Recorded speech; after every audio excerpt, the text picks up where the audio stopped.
اور نادری وہ دعا ہے جو نبی کریم صلی اللہ علیہ وسلم نے خیبر کے مقام پر تب کی جب 40 دن ہر کوئی خود اپنے ہنر کو اپنے آپ کو آزماتا ہوا سب جاتے تھے، لیکن سامنے مرہب کھڑا ہوتا تھا اور مرہب کو دیکھ کے پھر واپس آ جاتے تھے۔ پھر نبی کریم صلی اللہ علیہ وسلم نے بولا کہ میں علم اس کو دوں گا جو اللہ کے نبی کا دوست ہوگا، اور اس کو وہ بھی، اور بالکل ایسی ہی چیزیں وائس ورسا۔ میں خیر کیونکہ میں اتنی ایکسائٹڈ ہو چکی ہوں کہ میں آپ کو بتا نہیں سکتی۔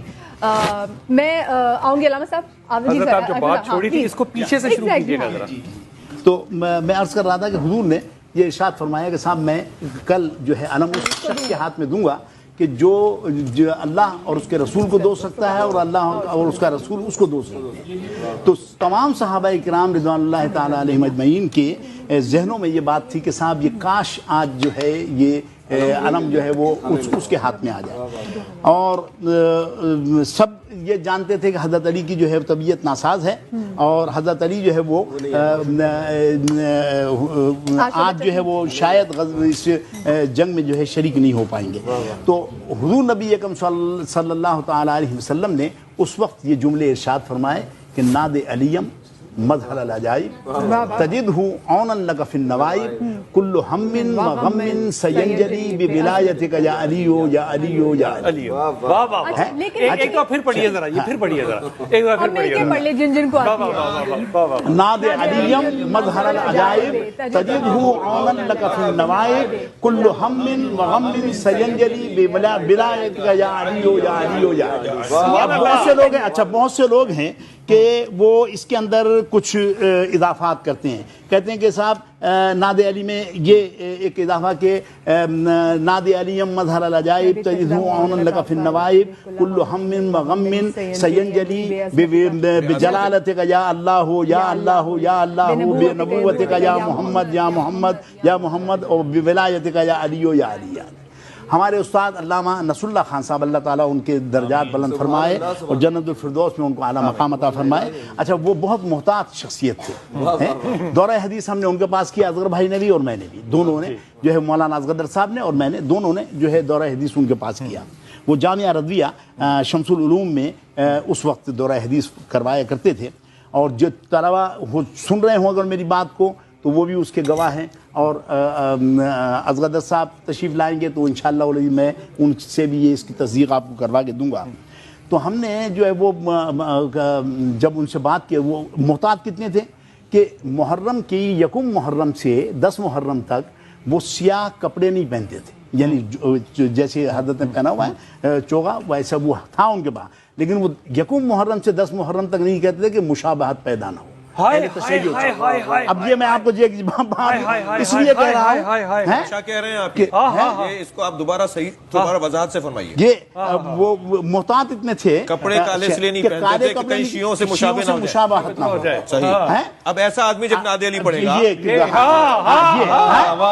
ہم نے ان سے پوچھا کہ صاحب وہ انہوں نے کہا کہ ناد علی پڑھ کے، اچھا ہم سے کہا کہ ناد علی پڑھ کے سناؤ، ہم نے سنائی، اور یہی جو بڑی والی صورت تھی وہ ہم نے سنائی ان کو، جو جس کو بڑی کہا جاتا ہے۔ تو وہ جب سنائی تو علامہ نصر اللہ خان صاحب وہ افغانستان میں جو مجددی صاحب کی حکومت تھی اس کے سپریم کورٹ کے چیف جسٹس بھی رہے، بڑے بہت کیلیبر کے آدمی تھے، اور احادیث پر بڑا اچھا ان کا نظر تھی اور کام کر رہے تھے۔ تو بلکہ احادیث پر یہ ہے کہ بخاری شریف میں جو حدیث ہے ایک صفحے پر جو ہے وہ پوری جتنی بھی سیاہ ستہ میں حدیث ہیں وہ ایک ہی صفحے پر جو ہے جمع کر رہے تھے، یعنی بہت بڑا کام تھا جو 12 صدیوں پہلے ہوا ہے، وہ اس کو جو ہے وہ دوبارہ کر رہے تھے۔ تو وہ انہوں نے کہا کہ صاحب یہ آپ یہ بتاؤ کہ اگر کوئی چابی ہے کسی تالے میں لگانی ہے آپ نے، وہ چابی جو ہے اس کے لیور کے مطابق نہیں ہوگی تالے کے، تو کیا تالا کھل جائے گا؟ ہم نے کہا نہیں کھلے گا بالکل ہے۔ تو انہوں نے کہا کہ یہ جو آپ ناد علی پڑھ کر سنائیے مجھے، یہ ناد علی نہیں ہے، ہاں یہ چابی کہنے لگے یہ ناد علی نہیں ہے، اور ناد علی وہی ہے کہ ناد علیم بمظہر ناد علیم مظہر العجائب تجدہ عونا لک فی النوائب کل ہم و غم سینجلی بولایتک یا علی یا علی یا علی۔ کہنے لگے یہ ہے یہ، اور جب چابی صحیح لگائیں گے تو تالا کھلے گا۔ آپ پڑھتے رہتے ہیں اور کام آپ کے بنتے نہیں ہیں، وہ اس لیے نہیں بنتے ہیں کہ آپ جو ہے اس کا چابی صحیح نہیں لگا رہے ہیں تالے کی۔ اس کا مطلب علامہ صاحب آپ کی مشکل میں جب بھی نادلی پڑھی جائے گی تو وہ سنت نبی ادا کی جائے گی. قرآن مجید میں ایک آیت ہے قل رب ادخلنی مدخل صدق واخرجنی مخرج صدق. اے میرے حبیب مجھ سے دعا مانگو. یہ قل کی جو آیات ہیں وہ قرآن میں بہت کم ہیں جہاں سے قل سے شروع ہو رہا ہے، ورنہ تو ہر بات پیغمبر کو اللہ نے کہی اور پیغمبر نے آگے بڑھائی اور تبلیغ کی. مگر کچھ آیات کا آغاز ہو رہا ہے قل کے ذریعے. قل مجھ سے کہو اے میرے حبیب مجھ سے دعا مانگو رب ادخلنی، یا اللہ مجھے ہر کام میں سچائی کے ساتھ داخلہ عطا فرما. رب ادخلنی مدخل صدق واخرجنی مخرج صدق، اور مجھے ہر کام سے سچائی کے ساتھ خارجہ عطا فرما. وجعلنی من لدنک سلطانا نصیرا، اور مجھے اپنی جانب سے مضبوط مددگار عطا فرما.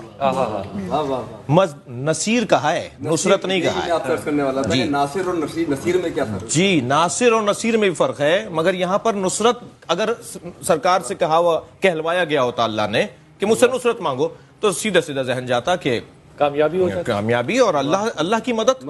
لیکن نہیں، اللہ تو اپنی طرف سے نصیر دے، یعنی ایسا مضبوط مددگار دے جو کبھی مدد کرنے سے ہاتھ نہ اٹھائے. ناصر کبھی مدد کرتا ہے، کبھی کہہ دیتا ہے مجھ سے نہیں ہو رہا، لیکن نصیر اسے کہتے ہیں جو ہر حال میں مدد کرے. تو جس نبی کا سایہ نہیں تھا اس نبی کے سایہ کو علی کہتے ہیں. کبھی سرکار کا ساتھ نہیں چھوڑا. اور ایک جگہ جیسے حکیم صاحب فرما رہے تھے، ایک جگہ جنگ تبوک کے موقع پر اگر حضرت نے فرمایا کہ تم رک جاؤ میں چلا جاتا ہوں، تو آپ نے فرمایا کیا تمہیں یہ پسند نہیں ہے کہ اب اگر یہ چھوڑ کر بھی جا رہے ہیں تو وہ فضیلت دے رہے ہیں جو کوئی شریک نہیں ہے. جی ہاں، اور وہ یہ کہ تمہاری نسبت میرے ساتھ ایسے جیسے ہارون اور موسیٰ. نصیر یعنی مددگار. اب قرآن کی روح سے مولا علی سے مدد مانگنا، جب پیغمبر کو مددگار اللہ دے رہا ہے تو ہم اگر سنت پیغمبر پہ عمل کر کے مدد مانگ رہے ہوں تو یہ عین توحید ہے. واہ واہ سبحان اللہ. میں یہاں پہ بریک لینے جا رہی ہوں، جب بریک سے واپس آئیں گے تو یہ بھی ضرور پوچھنا چاہیں گے کہ خیبر کے جب واقعہ ہوا تھا تو حضرت علی وہاں پہ نہیں تھے، وہ کسی اور جگہ پہ تھے، اور جس طرح وہ پہنچے وہ پوچھیں گے راما صاحب سے. کہیں میں جائے گا بریک کے بعد پوچھتے ہیں.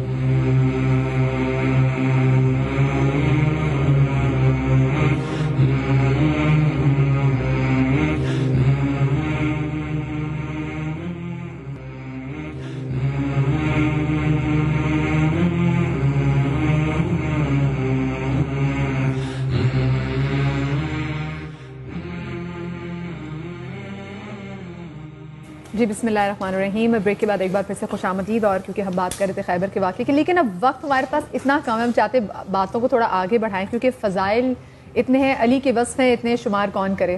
وہی والی بات ہے کہ ہم اتنا پہنچ ہی نہیں سکتے، اور ہماری محفلیں، ہماری نشست اتنی چھوٹی ہوتی ہے، وقت کی مدت اتنی کم ہوتی ہے. علامہ صاحب کل انشاءاللہ بڑھائیں گے. جی آپ نے جو بات کی اسی کو میں آگے بڑھاتا ہوں کہ لم یرد لأحد من الصحابہ کما ورد فی حق علی بن ابی طالب. جو فضائل مولا علی علیہ السلام کے بارے میں وارد ہوئے ہیں، کسی صحابہ کے بارے میں، کسی صحابی کے بارے میں اتنے ایک شخصیت کے بارے میں فضائل نہیں آئے. میں صرف ایک واقعے کی طرف، جب سرکار معراج پہ تشریف لے گئے تو آپ نے دیکھا کہ اونٹوں کی ایک قطار ہے جس پہ مال لدھا ہوا ہے، سامان لدھا ہوا ہے، اور اس کا آغاز بھی نہیں دکھائی دے رہا اور اس کا اختتام بھی نظر نہیں آ رہا. آپ نے جبریل سے پوچھا جبریل یہ مال کیا ہے، یہ اونٹ کہاں جا رہے ہیں، ان کی تعداد کتنی ہے، آخر یہ کیا لے جا رہے ہیں. اچھا یہ بھی طے ہے کہ سرکار نے جبریل سے جو پوچھا تو جبریل انہیں پڑھا نہیں رہے تھے، بلکہ وہ ایک روایت بننی تھی جو ہم تک پہنچنی تھی.